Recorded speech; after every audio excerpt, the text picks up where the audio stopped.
Olá, seja bem-vindo, seja bem-vinda a mais uma edição do Simpósio Permanente sobre as experiências fora do corpo, as viagens astrais.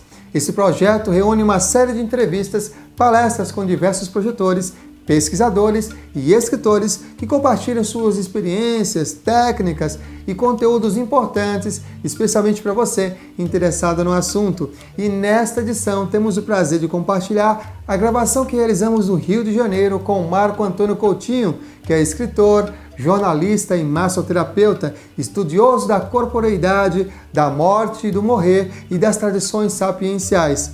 Há cerca de 30 anos dedica-se de forma independente ao estudo e prática das experiências fora do corpo. Dentre os livros que já escreveu, há 3 obras dedicadas às experiências fora do corpo. A primeira é o livro Além do Corpo, a arte tradicional das experiências extracorpóreas, onde dá conta de seus primeiros insights a respeito dos fenômenos projetivos. A segunda é Conversando sobre as experiências fora do corpo, uma discussão sobre procedimentos práticos e exercícios para as saídas do corpo, mas também uma análise crítica em que algumas consagradas teorias sobre as experiências fora do corpo são colocadas em xeque. E a terceira obra é Vivências Fora do Corpo, a aventura de cada um, com o músico Elione Medeiros, que também está com a gente aqui nesse simpósio, a psicoterapeuta Silvia Haswich, o psicólogo Drauzio Milagres e o médico Luiz Zahar, ambos, Drauzio e Zahar, também estão nesse simpósio sobre as experiências fora do corpo. Marco Antônio Coutinho organizou a obra e escreveu um dos 5 ensaios que compõem o livro. Atualmente, Marco Antônio Coutinho retornou às suas origens literárias da juventude e dedica-se mais ao romance, aos contos e à poesia, mas sem deixar de lado o mundo espiritual e psíquico que, de uma forma ou de outra, encontra sempre espaço em suas obras.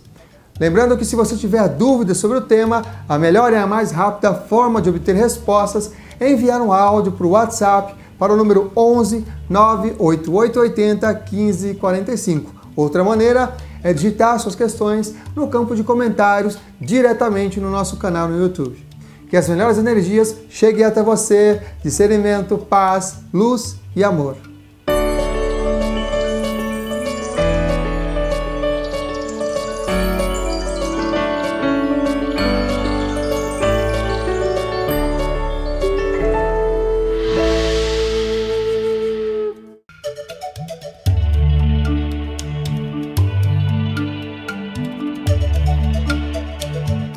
Bom, Marco Antônio Coutinho, eu sou Marco Antônio Coutinho, conhecido também por algumas pessoas dos meios dos grupos de discussão que se desenvolveram entre os anos 90 na internet e os anos 2000, o grupo Viagem Astral, o Voadores, etc.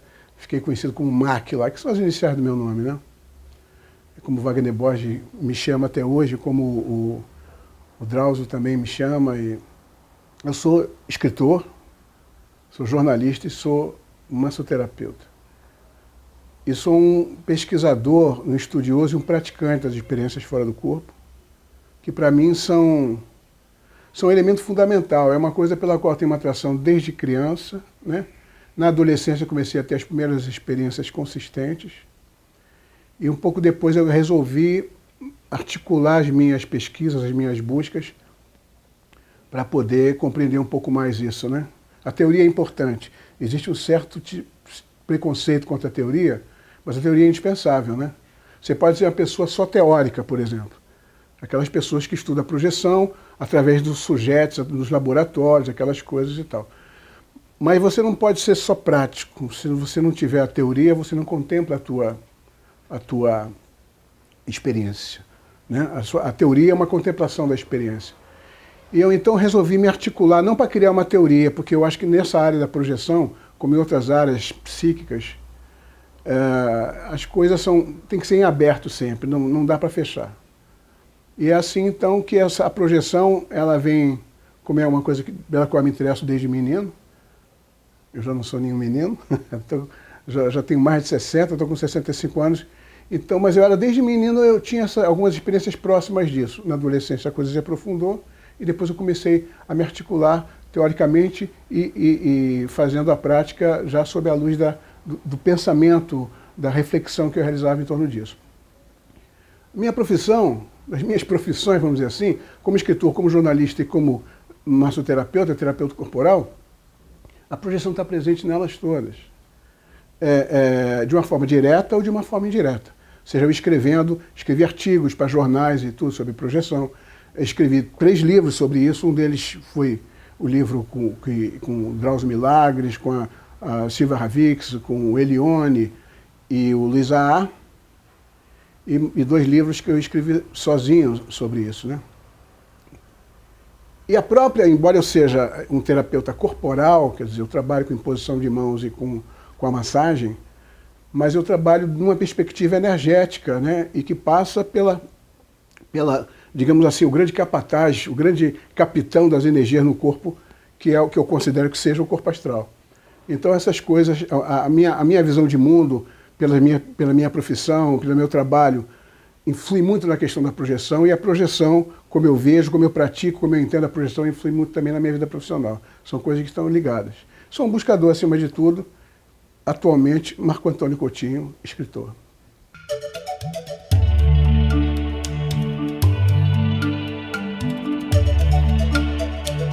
Ela é considerada misteriosa, ela tem essa aura de mistério, porque ela é misteriosa, né?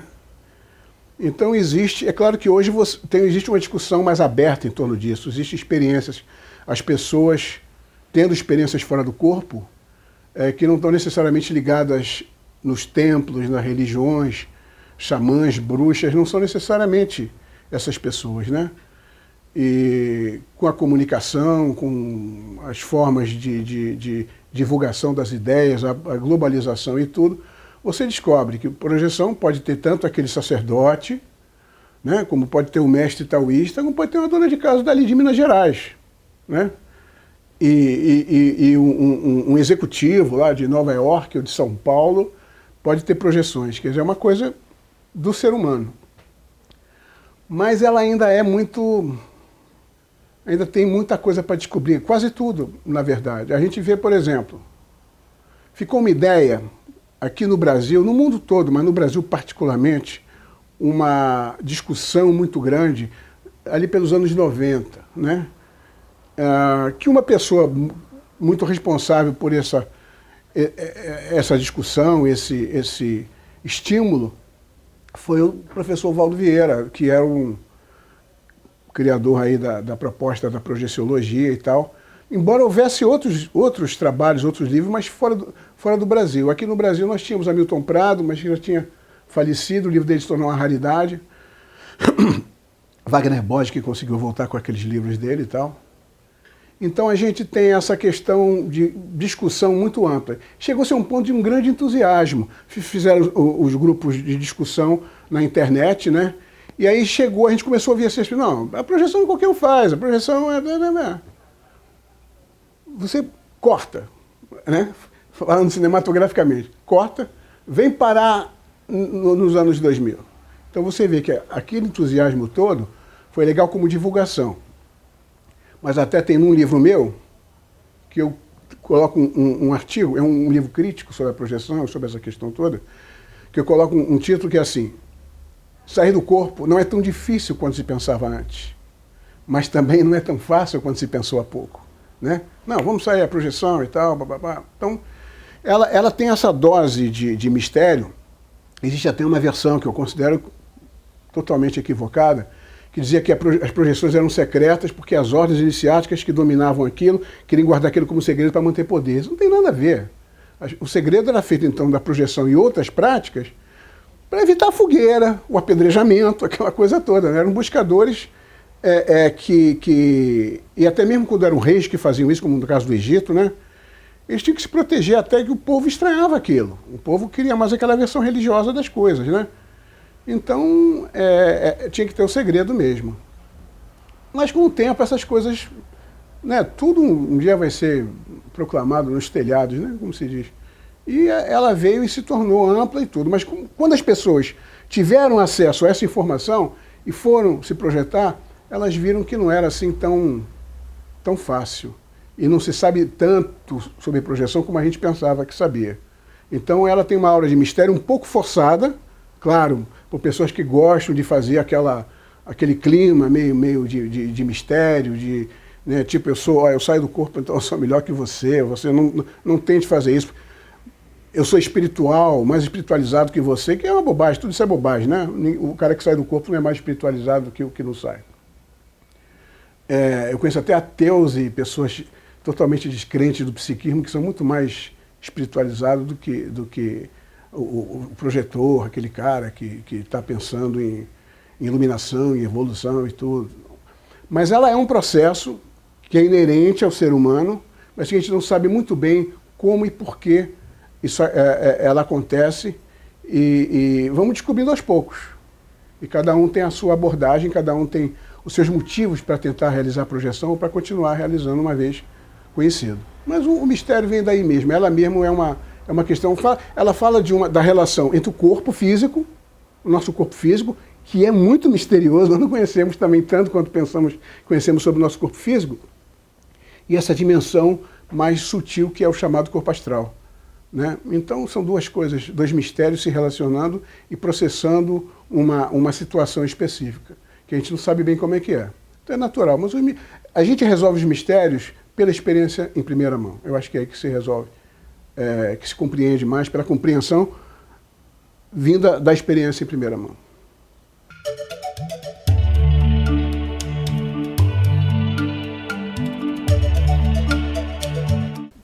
Tem algumas experiências muito marcantes, né? Mas para mim eu tenho duas particularmente que me ocorrem agora, né? Assim porque tem várias experiências que mostram coisas específicas, onde aprendi coisas específicas, onde eu pude ajudar, por exemplo, experiências que eu saí para ajudar uma amiga que estava no hospital com infecção, que ela teve uma ferida no rosto, uma coisa, eu saí do corpo aí atrás dela e fui parar num outro hospital com uma pessoa que eu não conhecia, né? E aí eu peguei, e essa pessoa, ela estava mal, muito mal, doente, eu não sei se ela sobreviveu, mas ela estava muito mal, mas eu fui lá dar algum conforto a ela. Fui estimulado, me harmonizei com aquilo, ou fui estimulado a ir lá por outras consciências que... Né? E aí, então, ajudei, depois estive sabendo que essa minha amiga, ela tinha saído do hospital, né? Ela não precisava mais de mim ali naquele momento, então aquele meu impulso foi dirigido para outro hospital, para outra pessoa. Agora, tem duas experiências muito marcantes para mim, que são a primeira, que foi por volta dos 15, 16 anos, foi a primeira projeção realmente lúcida, consciente e lúcida que eu tive, né? Eu saí, inventei lá um exercício maluco, eu não tinha muita consciência, mas era um exercício bastante lógico. Foi de tarde, deixei para dormir e me preparei para sair do corpo. Saí do corpo, mas o engraçado foi a realidade da coisa, né? Quer dizer, não tem... As pessoas falam assim, mas isso não é um sonho muito vívido, não tem como confundir. Era eu, só que leve e fora do corpo, simples assim. Então você vê a realidade muito claramente. Me lembro que quando eu acordei, eu estava dormindo fora do corpo, saí fora do corpo, ainda dormindo. Eu acordei, aí eu olhei aqui assim e vi uma parte de trás de uma cabeça masculina aqui assim. E eu falei, o que estou fazendo atrás desse cara aqui? O que é isso? Aí eu olhei, peraí, me é muito familiar aquele cucuruto aqui, aquele pescoço. Era meu corpo, né? Que eu estava próximo dele, assim. Então eu falei, eu estou fora do corpo, cara, que bacana e tal. Então me dei um comando mental para flutuar, flutuei. E fiquei um pouco, não foi uma experiência de ir a lugares, não. Eu fiquei ali no quarto, flutuando, olhando, experimentando aquela sensação inigualável de estar fora do corpo. E até vi umas coisas que na hora eu percebi que eram meio alucinatórias, né? Coisas psíquicas que a gente não sabe se são elementos... Porque no astral, alguma coisa pode ser alucinação e ela pode ser uma alucinação nascida do pensamento real, e tem uma realidade específica no astral, né? Eu vi um animal que estava perto da minha mão, o Drauzio vai me entender bastante, porque eu fiquei assustado, porque era uma aranha imensa. Ela tinha o tamanho da minha mão, né? Escura assim, peluda assim, e ficava fazendo uns gestos com as patinhas que as aranhas realmente fazem. Aquelas aranhas, tipo grandes tarântulas, as caranguejeiras, elas ficam no lugar assim, mexendo com as patas. E eu fiquei naquele medo, né? Falei, e se ela picar a minha mão lá do meu corpo, né? Fiquei naquela, volto pro corpo e pulo da cama. Falei, não, vou perder essa oportunidade, estou tentando sair do corpo um tempão. Falei, isso aí é uma ilusão qualquer. Aí ela começou a vibrar e desapareceu. E eu flutuei mais um pouco e retornei ao corpo. Então ela foi muito forte porque foi muito clara. Eu estava totalmente desperto fora do corpo. Não foi aquela projeção que você oniriza, não. Eu estava totalmente desperto, foi a primeira realmente lúcida. E tem uma outra também que foi muito marcante para mim, que você vai entender o que ela me trouxe de ganho, foi anos depois que eu fui entender isso. De conhecimento, de experiência, que é o seguinte. Uma coisa que se pergunta, as pessoas tentam muito sair do corpo fazendo aquela consciência contínua. O que é a consciência contínua? Você está deitado, você está acordado durante todo o processo. Você relaxa, aquela coisa toda, vai saindo do corpo, você percebe, está consciente em todo aquele momento da decolagem, da saída e tal, sai do corpo, tem a experiência que tem, e no retorno você fica consciente o tempo todo. E eu não sou assim. Eu estou acordado e de repente dá aquele negócio, dá um apagão, eu estou fora do corpo. Depois eu retorno, dá um apagão, eu estou dentro do corpo. Então, mas teve 2 vezes, em 2 projeções diferentes, que eu tive que eu fiquei com a consciência. Uma foi na saída. Eu não estava nem querendo me projetar, eu estava fazendo um exercício de meditação, que é um exercício que eu pratico diariamente. Meditação, para mim, é extremamente importante. Estava fazendo exercício, faço o exercício sentado, relaxado, e estava bem num estado assim, bastante, o estado de meditação mesmo, entrando no vazio, e de repente abre-se um túnel na minha frente e eu começo a cair naquele túnel. Quer dizer, eu estava saindo do corpo e estava ainda consciente. Num estado alterado de consciência, mas consciente. Então, eu não estava esperando aquilo, então abortei a experiência, que poderia ser uma experiência muito bacana. E uma vez eu estava voltando para o corpo, e quando eu fui baixando no corpo, eu mantive a consciência o tempo todo, retornando ao corpo, e eu entrei no corpo, a minha sensação foi muito ruim, muito desagradável, porque era uma sensação como meu corpo fosse uma esponja, ou para aqueles mais antigos que poderão entender melhor o exemplo, um mata-borrão. Vocês não sabem o que é mata-borrão, hoje em dia não se conhece mais, mas é uma coisa que absorvia a tinta. A esponja era o meu corpo, e eu era a figura líquida, digamos assim. O líquido que era absorvido. Quando eu entrei, eu senti aquilo fazer... Foi me absorvendo. Eu não entrei no corpo, foi uma absorção lenta, como se fosse uma esponja absorvendo um líquido qualquer.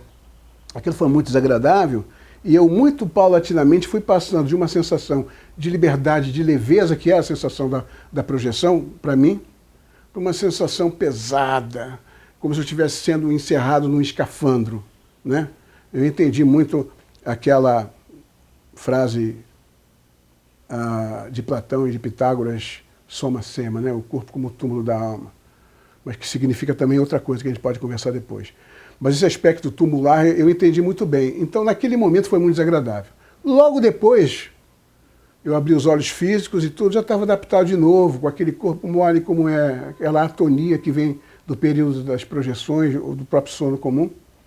Mas aquele momento foi muito difícil. Então, eu já percebi o seguinte, a psique que eu sou me poupa de certas coisas desagradáveis simplesmente apagando. Quer dizer, em alguma parte de mim, eu digo assim, não é necessário que eu veja sair do corpo ou que eu me veja entrar no corpo. Então, embora já tenha acontecido, até mais de uma vez, mas essas foram particularmente vívidas, foram muito desagradáveis. Então, a psique que eu sou me poupa de certas situações ruins, certas experiências ruins, desagradáveis, né? Então, essas projeções são muito marcantes porque me mostraram coisas a respeito, não do conhecimento em geral, não da sabedoria em geral, mas da própria projeção comigo, como é que ela acontece comigo. Então, foi muito instrutivo.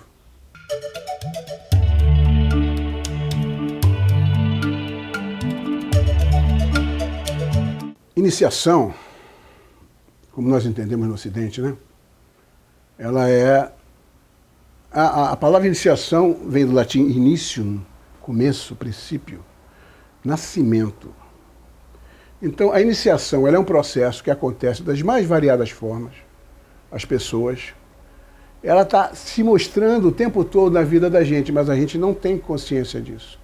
Aquele buscador, aquela pessoa que está buscando melhorar, evoluir, aliás, eu não gosto muito da ideia de evolução, eu digo por despertar, digamos assim. Essa pessoa está mais atenta e ela vai passar por iniciações que acontecem na vida. A iniciação é um processo de morte e renascimento. É uma morte simbólica, uma morte de uma dimensão específica da tua consciência, do teu eu, de uma maneira de ser, de uma maneira de ver o mundo, de uma maneira de estar no mundo.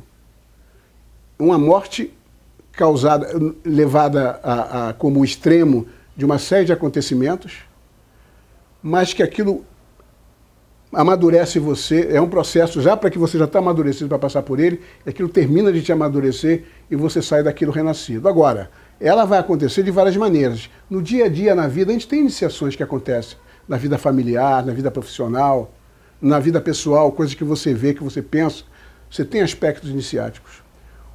As ordens ou as assembleias, as capelas tradicionais, no esoterismo tradicional, elas reproduzem isso em suas cerimônias, né? Reproduzem isso nos seus templos. Então existem as iniciações do esoterismo, iniciações religiosas, como o candomblé, por exemplo, né? E você vê nas ordens iniciáticas, se passa esse processo. Então tem ritos. O rito é um teatro maravilhoso, né? O rito é uma dramatização de situações psicofísicas, psicoespirituais. Então, você passa por aquilo. Então, quando você entra numa associação ou numa religião de cunho iniciático, como você tem o exemplo do candomblé, você tem as ordens tradicionais, você tem sempre, até as ordens mesmo que não são ordens, digamos, esotéricas no sentido do ensinamento, da prática, mas que são principalmente associações, às vezes até políticas clandestinas, como era o caso dos facalongas na China, né? Como era o caso da Sociedade do Céu e da Terra, que ele tinha um aspecto até esotérico, místico e tudo, mas ele era eram grupos muito políticos, né? E passava-se por uma iniciação também, né? Um processo de iniciação para que aquele homem novo, aquela mulher nova estivesse presente naquela sociedade. Ele tinha que ser purificado, morrer e renascer. Tanto que em algumas sociedades a pessoa tem até um nome iniciático, não em todas, né? Recebe chama Nomen Mysticum, que é um nome iniciático. Isso acontece mais em certos graus do martinismo e de algumas ordens tradicionais, embora não sejam todas as ordens não, mas existe essa coisa do nome, porque você é uma outra pessoa. É você mesmo numa outra dimensão. Agora, as experiências fora do corpo, elas não estão presentes necessariamente em todas as iniciações, mas elas mesmo são uma iniciação, uma forma de iniciação, né? Porque a prática da experiência fora do corpo, ela muda você. Realmente, você vai deixando para trás aquele ser já ultrapassado que você era e renasce a cada projeção como uma pessoa nova. E certas iniciações da antiguidade, como as iniciações de Osíris no Egito, utilizava a projeção de uma maneira bastante dirigida. Havia no Egito as iniciações, no período da antiguidade egípcia, as iniciações de Ísis e as de Osíris. Ísis é quem dava a luz. Ísis é maternal. Ísis é a senhora da luz. Então as pessoas, a maior parte dos iniciados, por exemplo, vinham da Grécia, como Pitágoras, como Platão, como Plotino e tudo, de Roma, e passavam por aquelas iniciações e ali eles alcançavam a luz e alcançavam um estado de consciência novo. Alguns deles depois eram chamados ou se candidatavam à iniciação osiriana. A iniciação osiriana é a iniciação paterna, no sentido, é ele que vai te questionar, vai questionar o que você fez com essa luz que você tem. Você tem mesmo essa luz? Essa luz serviu para você? Ou foi perdida? Então ela é uma iniciação onde se morre, mas se morre simbolicamente e quase literalmente, porque havia uma fase que a pessoa era colocada num esquife e era induzida a um estado de consciência, não se sabe se por exercícios ou por beberagens ou por ambas, né?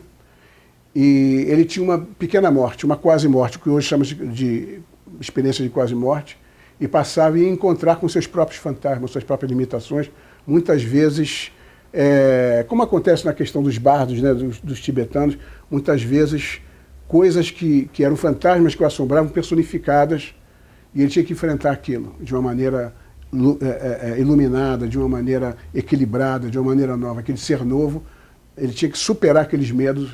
Então depois ele voltava, ele renascia, aí era literal, ele voltava ao corpo, ao esquife, onde estavam os iniciadores, dali ele era retirado como um ser humano que foi à morte e voltou para renascer iniciado. Então as experiências fora do corpo são muito fortes nesse sentido, de ser utilizadas em algumas iniciações. E elas próprias são iniciações, embora não estejam presentes em todos os ritos iniciáticos, mas elas são muito, muito poderosas como elemento iniciático.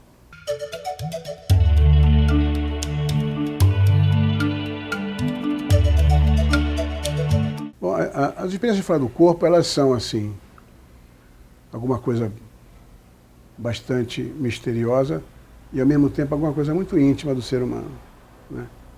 Nós estamos de alguma forma, todos nós envolvidos com a projeção, embora nem todos se projetem conscientemente. Mas ela é uma tábula rasa, vamos dizer assim, em cima da qual você pode tecer milhões de procedimentos, milhões de utilizações. Então você vê, modernamente nós temos a parapsicologia, que é uma tentativa. Aliás, a parapsicologia científica, os franceses fazem essa distinção. Porque parapsicologia vira um nome muito fácil, todo mundo vai fazer, o cara é parapsicólogo e tal, e acaba sendo, na verdade, um religiosismo sem sacerdote, sem Deus ou qualquer coisa assim. Mas a parapsicologia científica ela é uma prática que se utiliza de métodos científicos ou paracientíficos. Paracientíficos aí não é uma coisa muito abstrata, não. São, digamos, aparelhos, tecnologia e procedimentos que não estão ainda, não são aprovados nem confirmados pela ciência oficial, mas que têm são baseados em critérios científicos. E com isso eles estudam os aspectos psíquicos, que são chamados aspectos parapsicológicos, né, do ser humano. Na projeção, não há muito um consenso dos parapsicólogos em relação à projeção. Alguns fizeram muitas experiências com projetores conhecidos, como Robert Monroe, por exemplo, Ellen Garrett, com a tal Mrs. Z, que era uma pessoa que nunca se disse o nome dela, mas o Charles Start trabalhou com ela. Vários outros, né? E tem o Charles Start, tem o Carlos Souza, os projetores também muito conhecidos. Foram feitos esses trabalhos, tiveram resultados muito estranhos. É até curioso que essas experiências tenham parado, se perdido, não sei onde andam esses relatórios. Eu não sei se elas deram certo demais e não ficou conveniente que se prosseguisse, eu não sei. Agora, tem parapsicólogos que não aceitam a projeção, como os projetores, como as pessoas ligadas ao trabalho com a experiência fora do corpo, aceitam ou vê. Por exemplo, a gente pega a Susan Blackmore, ela tem um livro excelente, ela teve uma projeção, ela viveu uma experiência fora do corpo, muito aloprada, porque ela viu coisas, misturou a realidade com coisas muito alucinatórias, mas também ela tinha fumado um cigarro de haxixe, né? Fumou haxixe e saiu do corpo. Aquele facilitou, mas ao mesmo tempo deu um caráter meio doidão, meio alucinatório daquela experiência dela. E aquilo colocou-a, assim, questionando a própria questão de projeção. Embora ela tenha saído do corpo, ela se olhou e ela falava aqui, o corpo falava lá embaixo com uma amiga, tinha uma amiga ali que estava lá no corpo, na boa, conversando com ela. Ela saiu do corpo, ficou, ela viu tudo isso. Mas aquilo não foi suficiente, não. Depois de um longo, ela estuda também relatórios da Sociedade de Pesquisa Psíquica lá, americana e inglesa, aquela coisa toda, e ela chega a uma conclusão. Ela, para negar a projeção, ela inclusive inventou uma categoria muito louca, que é mais complicada que a projeção. Ela diz, não, essa saída do corpo, a experiência fora do corpo, não existe como uma saída do corpo propriamente dita, ela é uma mistura de sonho com percepção extrasensorial e memória de não sei das quantas. Eu falei, cara, é uma respeitável salada, né, para poder negar uma coisa simples que é a sua consciência se colocar num ponto diferente do seu corpo físico. Mas é porque ela estava procurando, dentro dos critérios científicos, essa característica da parapsicologia, a questão das experiências que ela conheceu, a dela e de outros, e os relatórios que ela leu não convenceram. Então ela chegou a essa conclusão. Então não existe um consenso. Outros acham que sim.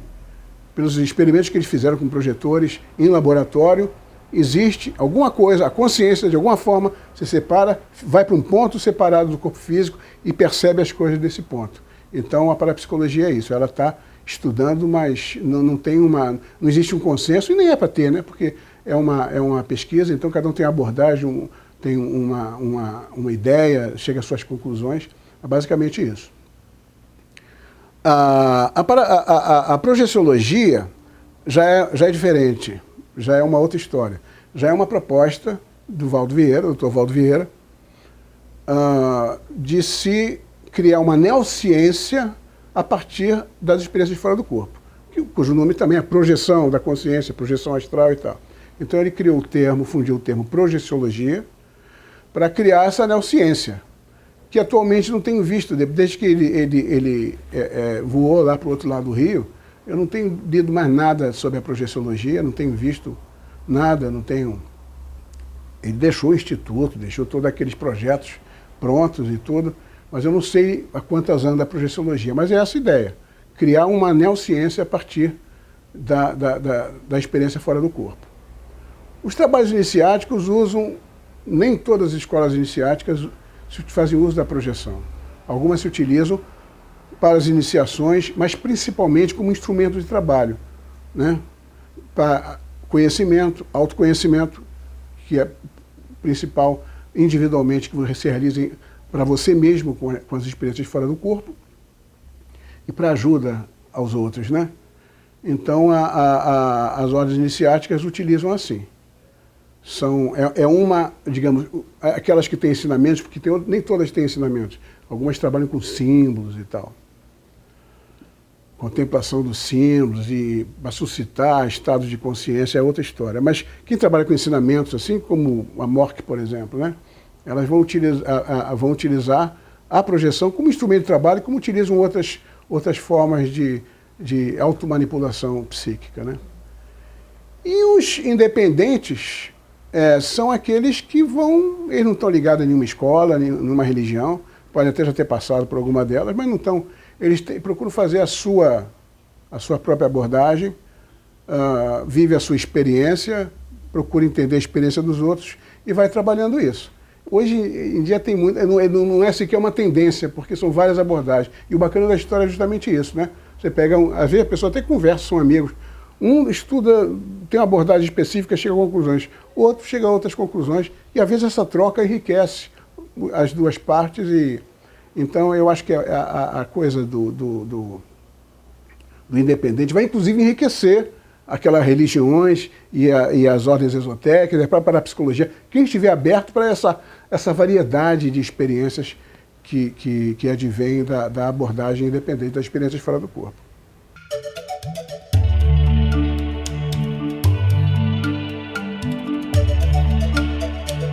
É aquela coisa, desde criança, né? Eu me lembro, as primeiras referências que eu vi sobre isso foram em revistinhas de terror, né? Quadrinhos de terror.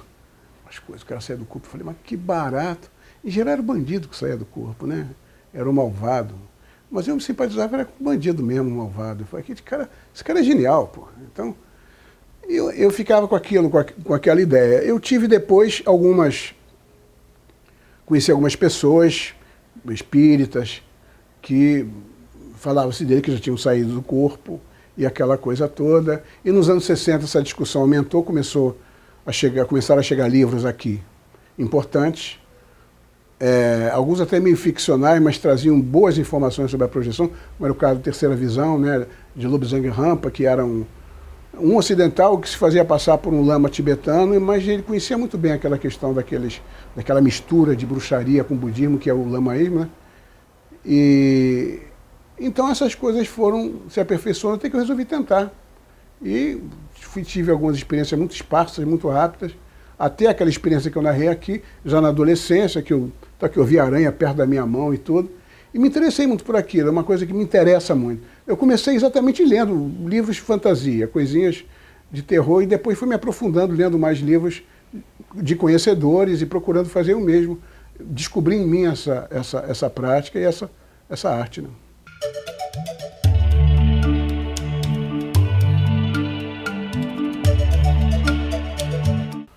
Olha, não.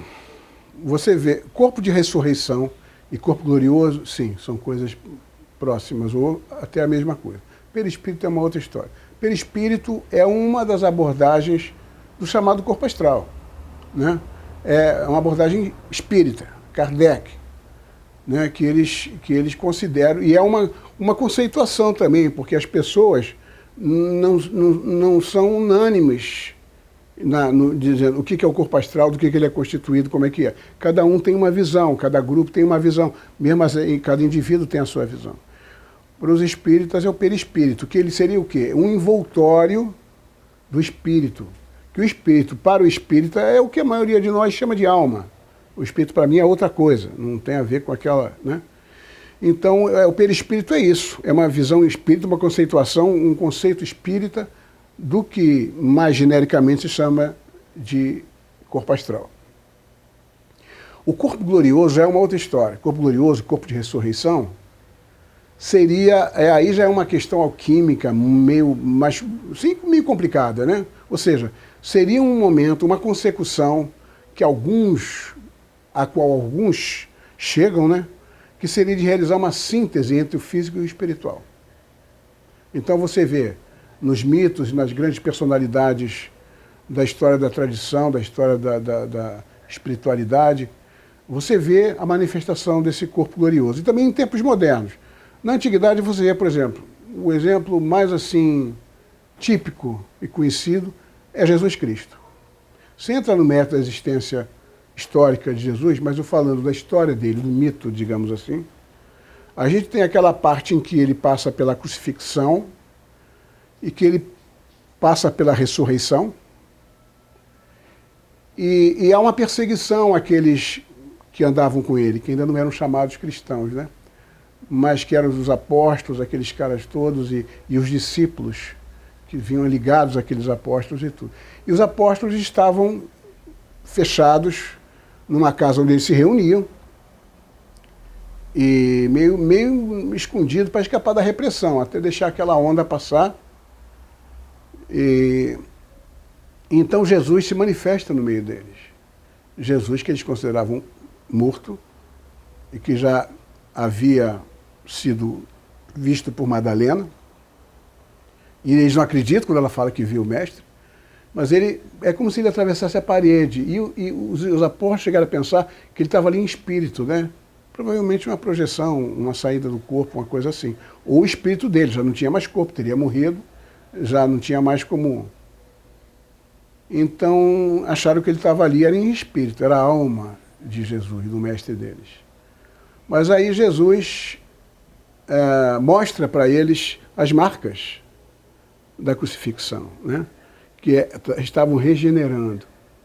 E ele se torna mais denso, a ponto das pessoas verem aquelas marcas, e ele come peixe ali, eles estavam comendo peixe, e Jesus come peixe, né? E aí as pessoas falam, bom, como é que um espírito não pode comer peixe, né? E eles tocaram e tudo, né? Então, essa é o mais conhecido no Ocidente, é o mais conhecido exemplo de corpo glorioso, corpo de glória, corpo de ressurreição. Apolônio de Tiana também foi um grande filósofo neopitagórico, romano, e taumaturgo e tudo, e ele teve episódios também. Você vê isso no taoísmo também, essa questão desse corpo glorioso. E entre Rosa Cruz e da Morte tem uma história, Spencer Lewis, Harvey Spencer Lewis, que foi o fundador da Morte, ou seja, ele recebeu a iniciação rosacruciana, provavelmente da Rose-Croix de Toulouse, na França, trouxe aquilo e deu continuidade aqui, criou um organismo chamado a Morte, né, para que aquela tradição fosse levada nas Américas. Então, tem num livro, uma biografia dele, escrita pelo filho dele, em que se narra o retorno dele à França. Depois de muitos anos, né, ele retornou à França para prestar contas do que tinha feito. Né? Ele não tinha mais contato, não era uma época como hoje, né? Isso foi no começo do século XX. Então ele não tinha muito contato, ele voltou para lá e participou de um conventículo, né, um pequeno congresso, de vários grupos rosacrucianos que tinham a ver com aquela tradição máter, né, com aquela Rose Croix de Toulouse. E ele narra o seguinte, que estavam as pessoas sentadas e tinha um dos delegados narrando os métodos de ensino que eles estavam experimentando para melhorar e tal, aquela situação para o homem moderno daquela época, né, ter mais acesso a essas informações, a essas práticas e tudo. E de repente atrás dele começa a se formar uma nuvem e daquela nuvem vai se tornando densa até que se transforma numa figura de um mestre lá e conversa com eles. O expositor, o palestrante se senta e aquela figura conversa com eles e passa novas instruções. Então isso é uma narrativa feita no século XX, né? Seria o corpo glorioso também. Então é uma coisa muito assim, é uma categoria, digamos, alquímica, que se passaria provavelmente no corpo astral, né? Mas que sintetiza o que há de espiritual, psíquico e físico num corpo só, que muda, que se torna denso. Isso pode ser uma coisa simbólica, pode ser real, mas isso aqui é o corpo de ressurreição. E o perispírito já é o corpo astral, que nós já estudamos há tanto tempo.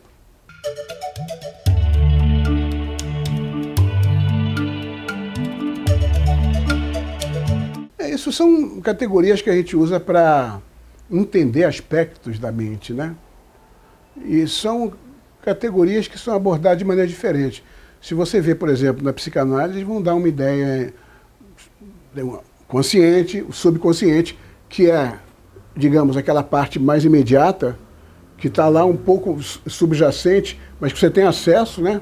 Por uma lembrança, você vai em busca de alguma coisa, está ali, e tem o inconsciente, que é praticamente inacessível, salvo talvez por certas práticas de hipnose e também os estados ampliados de consciência, como a própria projeção. Você pode, em alguns casos, acessar, se for necessário, acessar determinados elementos de informação que estão no inconsciente. Mas, na verdade, o que eu vejo é que a mente toda ela é una, né? E ela tem níveis diferentes, mais claros, mais presentes, mais evidentes, e níveis mais sutis, que a gente divide, então, nesses aspectos de consciente, subconsciente, inconsciente e tal. Mas a projeção trabalha com esses níveis todos, porque a projeção trabalha o ser integral, o ser uno, né? E a mente, em sua essência, ela é realmente una. Nós somos mônadas, eu vejo assim, nós somos mônadas, ou seja, o que são mônadas? São unidades indivisíveis, que são expressões, por sua vez, da grande mônada, que seria a mente universal, né? Que é uma unidade indivisível. Não é divisão. Essa própria coisa de um corpo astral, de um corpo físico, não é uma coisa separada, na verdade. Não é uma divisão do ser, né? Uma é expressão do outro. O corpo físico é uma expressão do mais sutil, que, em determinado momento, ele não é mais necessário, ele é desfeito.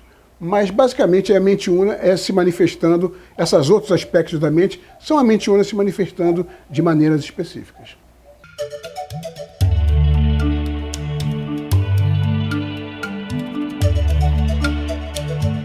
Olha, isso é o seguinte, primeiro a gente tem que ver o que é técnica, né? Eu acredito o seguinte, você pode ter procedimentos que facilitam a projeção, te ajudam a induzir estados apropriados a sair do corpo. A técnica dá uma ideia muito fria, quando você fala em técnica, ainda mais porque as pessoas, por exemplo, o que você dá como técnica infalível para um, o outro vai usar, não vai adiantar nada, né? Ou vai adiantar pouco. Por exemplo, imita a luz do frontal, que não sei o quê. Pode até dar um bem-estar e tudo. O cara não vai sair do corpo por causa disso. Outros saem, né? Uma coisa importante também é que as pessoas confundem, quando você fala em técnica, elas confundem técnica com fórmula, né? O que nós podemos chamar de técnica, que pode ser útil, é tudo aquilo que deixa o teu corpo físico numa situação subjacente, numa situação de extremo relaxamento, e a tua mente relaxadamente atenta. Essa é a técnica para você sair do corpo, essa configuração. Agora, como você vai alcançar essa configuração? Eu gosto muito de fazer aquele relaxamento parte a parte do corpo, porque aquilo é muito útil na medida em que você vai relaxando o corpo você vai estimulando a tua consciência naquela parte do corpo, né? Porque a tua mente está no teu pé também, está no joelho, está no cotovelo, está no queixo. A mente, a gente pensa que é a coisa do cérebro, não. O cérebro é um regulador, é um aparelho sofisticadíssimo, mas o corpo astral ele é todo mente. Atualmente o próprio universo é considerado mental, né? Como dizia Hermes Trismegisto, e mais tarde os físicos como o James Jeans dizia isso, né? Que o universo começa a parecer mais um grande pensamento do que uma grande máquina. Então, se você conseguir tiver um meio para você conseguir essa configuração de corpo relaxado e mente relaxadamente atenta, aquela mente excitada, assim, ansiosa pela projeção também vai impedir, vai estorvar o processo, né? Eu acho que não preocupar muito com técnica, não. Eu acho que são esses procedimentos que favorecem. O trabalho com energias, por exemplo, é muito importante, né? Seja ele qual for. Muitas vezes a pessoa, por exemplo, aquela coisa de movimentação de energia, para alguns funciona, para outros... Para mim não funciona, por exemplo. Eu faço aquilo, mas por outros motivos, não é para projeção. Mas tem pessoas que que são induzidas, fazendo esse exercício, a um estado projetivo altamente, né, agudo, quer dizer, prestes a sair do corpo mesmo.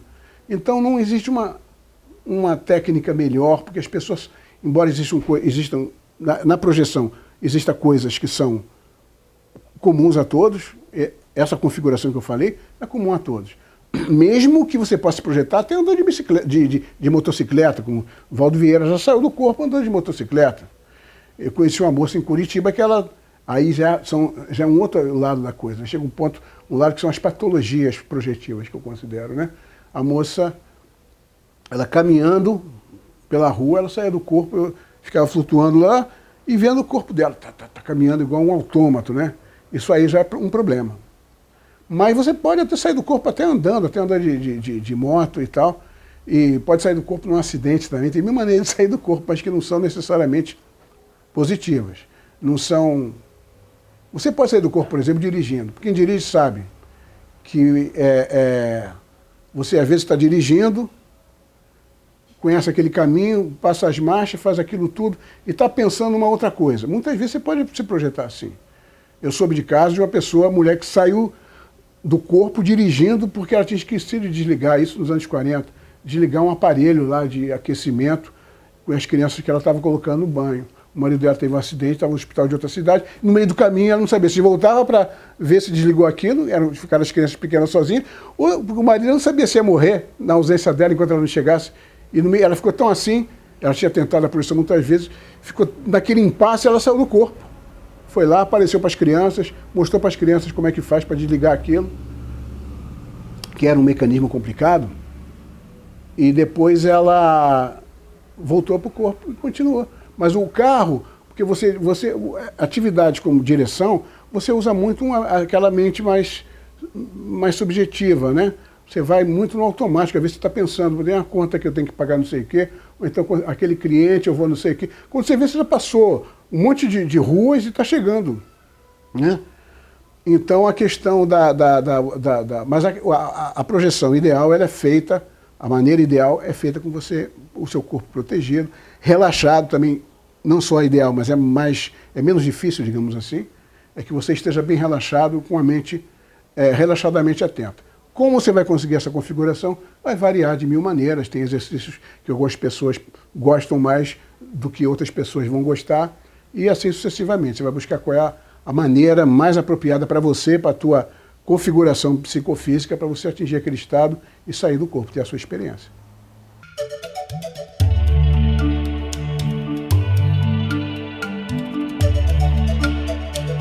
Eu acho que essa é a questão mais difícil, porque livros, nossa senhora, tem livros muito importantes, muito importantes. Eu acho que esse livro que a gente fez, eu fiz com os meninos, com o Drauzio, com a Silvia, com a Elione, com o Zaha, é um livro importante, né? Ele traz uma reflexão, são pessoas escrevendo sobre suas experiências, pessoas com as abordagens, com a vivência mais diferentes possíveis, né? Mas eu vou dizer assim, pegar 3 livros que eu considero importantes no cômputo geral das publicações, eu coloco o seguinte, um livro do Silvan Muldoon, o primeiro. Tem outros muito interessantes que ele fez também, com o pesquisador que era... Na época não se falava em parapsicologia, mas ele era um parapsicólogo, né? Que era o Edward Carrington. Então ele fez aquele livro, o primeiro deles é a Projeção do Corpo Astral. É muito importante aquele livro. Você tem o livro do Valdo Vieira, Projeciologia, aquele calhamaço, aquele monstro, aquele tijolo, não dá para você ler deitado na cama, tem que botar numa mesa, porque ele é mais ou menos mais um livro de consulta mesmo, né? Então ele tem... mas eu falo desse livro, mas as edições iniciais, as primeiras. Porque eu acho que depois a projeciologia ficou com um jargão muito complicado, em que você primeiro tem que decifrar, aprender a decifrar aquele jargão todo, para entender o que está ali dentro, que é excelente o material dele. Então, as primeiras edições daquele livro Projeciologia, aquele livrão grosso, azul, pesadão, elas são mais simples e têm o mesmo conteúdo. Então, é um dos livros mais importantes que tem. Ele, inclusive, tem traduções em outras línguas e é um livro muito, muito prestigiado, é muito bom. E o livro do Robert Monroe, né, o primeiro também, que é o Viagens Fora do Corpo, eu acho um livro muito importante, muito motivador. Existem outros livros ainda menos conhecidos que são muito importantes também, mas eles não têm o mesmo impacto porque não são conhecidos. Os livros de Caroline Larsen, por exemplo, o livro de Oliver Fox também, são livros importantes, mas eles não têm o mesmo impacto porque não ficaram tão conhecidos. Esses três são os que eu considero, dentre os livros mais conhecidos, estão entre os mais importantes.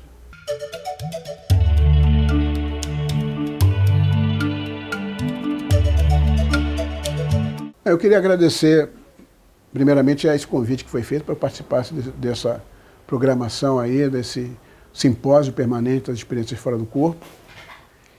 E dizer que a questão da projeção, alguém me perguntou, você vê a projeção é uma arte mágica? Eu digo que ela é uma arte mágica, sim, mas é principalmente uma arte tradicional, né? É uma arte de autoconhecimento, de conhecimento, de autoaperfeiçoamento, por vários motivos, até pelas relações, até nem cabe aqui que nós não temos tema, relações entre o corpo e a psique, né?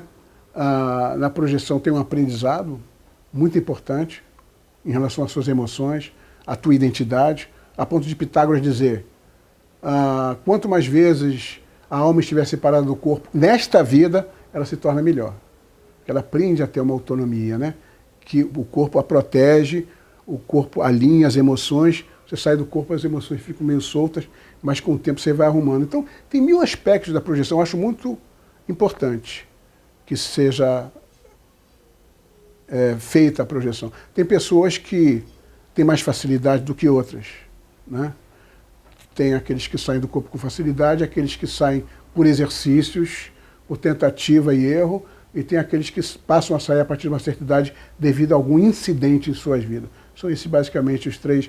Então, não é necessário que você saia do corpo para você evoluir, para você despertar espiritualmente, né? Porque tem pessoas aí, eu não consigo me projetar, como é que vai ser isso? Não, mas você tem outras práticas que são igualmente poderosas, como a meditação, por exemplo, que não é tão fácil quanto se parece, quando se pensa, mas é bastante mais acessível que a projeção, mas vale a pena estudar a projeção e se dedicar a ela, porque ela é um mundo que se abre, é um universo novo que se abre e na verdade, é um elemento de transformação, um elemento que o projetor, o estudioso, ele aprende a transformar a si próprio, principalmente, e ajudar a transformar os outros e o mundo na direção de que os outros e o mundo precisam e desejam. A projeção ajuda muito isso. Então, é isso aí.